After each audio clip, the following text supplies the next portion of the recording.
నా పేరు వచ్చేసి శ్రీనివాస్. నేను ఒక ఎయిర్పోర్ట్ డిపార్ట్మెంట్లో వర్క్ చేసుకుంటూ నేను ఒక పార్ట్ టైం లాగా ఈ బిజినెస్ ఫుల్ఫిల్ చేస్తున్నానండి. ఈ బిజినెస్ దేనికోసం చేస్తున్నాడు, ఒక సెక్యూరిటీ ఇన్కమ్ కోసం అనేది ఈ బిజినెస్లోకి రావడం జరిగింది. నా పిల్లలు ఒక లైఫ్ సెట్ చేసుకోవడానికి బిజినెస్లోకి రావడం జరిగింది. ఈ ఆపర్చునిటీ కల్పించినటువంటి మా great appliances Mamata and Indrasena Reddy and Savitha and Sumacha sir and Srinivas sir and Swapna madam, Saleem sir and Charan sir and great appliances వాళ్ళందరికీ ధన్యవాదములు. నా ఫ్యామిలీ టోటల్ రుణపడి ఉంటుంది సార్. ఇక్కడ వచ్చేసి నేను జస్ట్ మన బిజినెస్లోకి వచ్చేసి 3 years అవుతుంది. దాదాపు 3 yearsలో నేను స్టార్టింగ్లో 3 months బాగా చేసిన వర్క్. అంటే అప్పుడు సిస్టమ్ తెలియదు, నాకేం తెలియదు. అప్పుడు 3 months తర్వాత ఇక్కడ స్టోర్స్ లేదు మన దగ్గర, గజ్వల్ గిట్లా ఇక్కడ స్టోర్స్ లేవు. ఓన్లీ ఫర్ సికింద్రాబాద్ ఒకటే స్టోర్ ఉండేది. ఆ స్టోర్కి వెళ్ళేప్పుడు ఒక సండే రోజు మీటింగ్ ఉండేది. మన great leader Inderbir Singh sir plan చెప్పినప్పుడు నాకు ఏం అర్థం కాలేదు. ఎందుకంటే నాకు హిందీ రాదు, ఏం అర్థం కాలేదు. నాకేం అర్థం కాకపోయినా సరే మా అప్లయన్స్ పైన ఉన్నారు కదా, వాళ్ళని ఫాలోఅప్ చేసినాం. వాళ్ళు ఏది చేస్తే అది చేసినాం. తర్వాత 3 నెలల దాకా వర్క్ చేసినాం కదా. తర్వాత వచ్చేసి ఎవ్రీ సండే మేము ప్రతి సండే మేము వెళ్ళిపోయే వాళ్ళం ఎక్కడికి, సిటీకి. ఒక సండే వెళ్ళేటప్పుడు ఖచ్చితంగా ఒక 20,000 సామాన్ తీసుకొచ్చి మళ్ళీ నెక్స్ట్ సండే వరకు అవన్నీ కంప్లీట్ చేస్తుండే. అట్లా సిన్సియర్గా 3 months చేసినాం. తర్వాత వచ్చేసి నాకు పెళ్ళి అయిపోయింది. తర్వాత ఇంకా నాకు ప్రాబ్లమ్స్ స్టార్ట్ అయిపోయినాయి. ఆల్రెడీ స్టార్ట్ అయిపోయిన తర్వాత ఇక నా బిజినెస్ మొత్తం డల్ అయిపోయింది. అంటే ఒక్కసారి ఆలోచించండి చూడు, ఒక్కసారి కనుక మొమెంటం కనుక క్రియేట్ అయిన తర్వాత మళ్ళీ మనం కనుక ఆఫ్ చేసాం అనుకోండి, మళ్ళీ స్టార్ట్ చేయాలంటే చాలా కష్టం అక్కడ. ఆ తర్వాత వచ్చి సింహచ సార్ వాళ్ళు వచ్చారు, మన డియూసిడి సార్ వచ్చారు, శ్రీనివాస్ సార్ చాలాసార్లు వచ్చారు. నేను వచ్చినప్పుడు నేను ఒకటే చెప్పిన వాళ్ళకు, సార్ నాకు ఇప్పుడు చాలా ప్రాబ్లమ్స్ ఉన్నాయి, నేను అప్లైలో ఉన్నా, నేను ఏం చేయలేను సార్, నాకైతే టైం పడుతుంది. ఇట్లాంటి చిన్న రీజన్స్ నేను చెప్పడం జరిగింది. చెప్పిన తర్వాత సాలీలో విన్నరు, 2 సార్లు వెళ్ళిపోయారు. మళ్ళీ తర్వాత వచ్చారు, సేమ్ ఇది కంటిన్యూ 2-3 times జరిగింది. సార్ వచ్చాము, నేను ఫోన్ స్విచ్ ఆఫ్ చేసుకోవడము లేదా మన బ్లాక్ లిస్ట్లో పెట్టడం జరిగింది ఆల్రెడీ. ఇట్లా చాలామంది ఇట్లా చేస్తారు ఇప్పుడు, అవునా కదా? చాలామంది ఎక్స్పెక్ట్ చేయట్లేదా? ఒకప్పుడు నేను ఇట్లా అదే విధంగా చేసిన. కానీ సార్ వాళ్ళకి ఎప్పుడైతే మా సింహచ సార్ ఎప్పుడైతే కారు తీసుకుండో అప్పుడు నా అయితే బల్బ్ వెలిగింది. తర్వాత అందులోనే అప్పుడు ఎఫ్ఆర్ మీటింగ్ ఉండే, ఆ ఎఫ్ఆర్ మీటింగ్కి వెళ్ళిన తర్వాత మన శ్రీదేవి మేడం ఉండే, ఆమెకి వాళ్ళది వచ్చేసి స్టోరీ మన లవ్ మ్యారేజ్ వాళ్ళది. సార్ వాళ్ళు అనుకోకుండా హెల్త్ ప్రాబ్లంతో చనిపోయినప్పుడు వాళ్ళకి అమ్మకు సపోర్టింగ్ అనేది ఎవరికి లేదు. అటు భార్య వాళ్ళ అటు అత్తమామల సపోర్ట్ లేదు, ఇటు అమ్మ నాన్న వాళ్ళ సపోర్ట్ ఇట్లా లేదు. ఆమె ఏం చేయాలో అసలు అర్థం అవ్వట్లేదు ఆమెకు.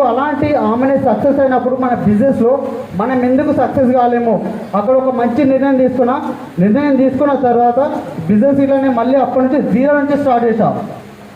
0 అంతమందుకున్న నా టీం మొత్తం డౌన్ఫాల్ అయిపోయింది. ఎవరు చెప్పినా మీటింగ్ రమ్మంటే మీటింగ్లో రాకపోతుండే, ఎవరు చెప్పినా రాలేదు, చేయలేదు. నా ఫోన్లో సేమ్ నేను ఎట్లయితే చేసినో నా డౌన్లైన్స్ ఇట్లా నా ఫోన్ లిఫ్ట్ చేయకపోవడము, స్విచ్ ఆఫ్ పెట్టుకోవడం జరిగింది. ఆల్రెడీ నేను మెల్లమెల్లగా మీటింగ్లకు అటెండ్ కావడం జరిగింది. అటెండ్ అయిన తర్వాత నా ఇట్లా కొంచెం టీంలో మొమెంటం స్టార్ట్ అయిపోయింది. అప్పుడే ఎఫ్ఆర్కి వెళ్ళాను కదా. తర్వాత ఎఫ్ఆర్కి వెళ్ళిన తర్వాత అప్పుడు నేను సిల్వర్లో ఉన్నా. ఎఫ్ఆర్కి వెళ్ళిన తర్వాత ఒక మిషన్ 90 days అనే ప్రోగ్రామ్ ఉంది. మిషన్ 90 days అది పెట్టుకున్నాను. ఆ మిషన్ 90 days స్టార్ట్ అయిపోయినా. అంటే ఇక్కడ ఏంటంటే ఒక టార్గెట్ అని మనం ఫిక్స్ చేసుకోవాలి. ఆ టార్గెట్ కనుక మనం ఫిక్స్ చేసుకుంటే దానికోసం మనం ఆలోచిస్తూ ఉంటాం. అంటే ఆ టార్గెట్ పెట్టుకోకుండా మనం వర్క్ చేసామంట, అంటే దేనికోసం వర్క్ చేస్తామో మనకే తెలియదు, అవునా? అప్పుడు ఏంటంటే చాలామంది నాకు ప్రాబ్లమ్స్ అనేవి చాలా ఎదురైనాయి నాకు. కానీ అందరికి ఒకటేసారి ప్రాబ్లమ్స్ అనేది ప్రతి ఒక్కరికి ఉంటుంది. నా ఇట్లా చాలా ప్రాబ్లమ్స్ ఉన్నాయి. కానీ సార్ వాళ్ళు చెప్పినప్పుడు నేను వినలేదు కదా. తర్వాత నేను సిస్టమ్ కరెక్ట్ అయిన తర్వాత చాలా రోజులు నేర్చుకున్నా. ఎందుకంటే వాళ్ళకి ఇప్పుడు సార్కి ఎంత వస్తుంది, 5,37,000 సంపాదిస్తుంది సార్. అదే నేను సార్ చెప్పిన నేను విని ఉంటే అదే మూమెంట్తో నేను స్టార్ట్ చేసుకుంటే ఆయనకి 5,37,000 వచ్చినప్పుడు నాకు కనీసం ఒక ₹1,00,000 2 లక్షలు నేను సంపాదించలేమా? వస్తాయి కదా మనకి ఇట్లా. కానీ సార్ చెప్పినప్పుడు నేను వినలేను. కానీ చాలాసార్లు నేను నేర్చిన రోజులు ఇంకా చాలా ఉన్నాయి. ఎందుకంటే ఒక మిస్టేక్స్ అది, అవును కదా? ఇక్కడ ఎవరైనా ఆలోచించారు సార్, ఇక్కడ చేయాల్సింది ఇలా ఏం లేదు. జస్ట్ మన ఇంట్లో కావాల్సిన ప్రోడక్ట్స్ వాడుకొని మనకు నచ్చితే 10 మందికి షేర్ చేస్తున్నాం. దీనివల్ల 2 రకాల బెనిఫిట్ ఉంది. ఫస్ట్ ఆఫ్ ఆల్ వచ్చేసి మనకి హెల్త్ బాగుంటుంది, అవునా కదా? బయట ఇన్ని సంవత్సరాలు ఉన్నది మనం వాడుకుంటున్నాం కదా, మన హెల్త్ బాగుంటుందా? బాగుంటలేదు. మళ్ళీ మన సంపాద్యం మొత్తం ఏంది? సంపాదించి మొత్తం మళ్ళీ దావకన పాలే చేస్తున్నాం. అవునా కదా, మనకు తెలియకుండానే అటు ఖర్చు చేసేస్తున్నాం. కానీ ఇక్కడ ఎంత బాగుంటుంది, దీంతో పాటు మనకు డబ్బులు గిట్ట వస్తున్నాయి. ఇక్కడ చేయాల్సింది ఏం లేదు సార్, జస్ట్ ఒక బిల్డింగ్ టీమ్ సిస్టమ్ను ఫాలో చేయండి.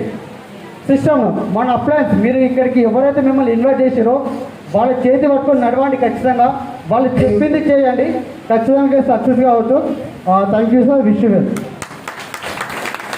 కార్ తీసుకుని చెప్పలేదు మీరు, కార్ గురించి ఏం చెప్పలేదు. ఏం కార్, ఏ కార్ తీసుకుంటారు? నా కార్ వచ్చేసి ఆల్రెడీ నేను ఇప్పుడు 1.5 year నుంచి సిన్సియర్ ఇందులో వర్క్ చేసిన. నా ఇన్కమ్ వచ్చేసి 58,000 ప్రజెంట్ ఇన్కమ్. అదే నా మంత్ స్టార్టింగ్ ఇన్కమ్ వచ్చేసి 24 రూపీస్. మంత్ స్టార్టింగ్లో 24 రూపీస్ వచ్చింది. ప్రజెంట్ మన లాస్ట్ మంత్ చెక్ 58,000. మన కంపెనీ నుంచి టాటా టిగోర్ 9,20,000 కార్ ఇట్లా తీసుకోవడం జరిగింది.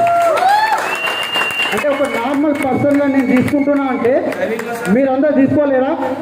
సాధ్యమవుతాయి కదా, నాకు ఒక్కరికే సాధ్యం అవుతున్నప్పుడు మీ అందరికీ సాధ్యం అవుతుంది. ఓకే, డ్రైవింగ్ వచ్చేసి వాస్తవాన్ని చెప్పాలంటే నాకు అసలు కార్ తీసుకోవాలన్న ఆలోచన నాకు లేదు. ఎందుకంటే నా మీద అసలు నమ్మకమే లేదు. అవునా కదా, నేను అప్పటికే నేను అప్లైలో ఉన్నా, ఈ కార్ తీసుకుంటే నాకు ఆ ఫీలింగే లేదు. కానీ అనుకోకుండా నాకు అమౌంట్ వచ్చేసింది. తర్వాత డ్రైవింగ్ ఇట్లా నాకు అసలు రాదు. మొన్న 2-3 days బ్యాక్ నేను డ్రైవింగ్ ఇట్లా నేర్చుకోవడం జరిగింది. Thank you sir.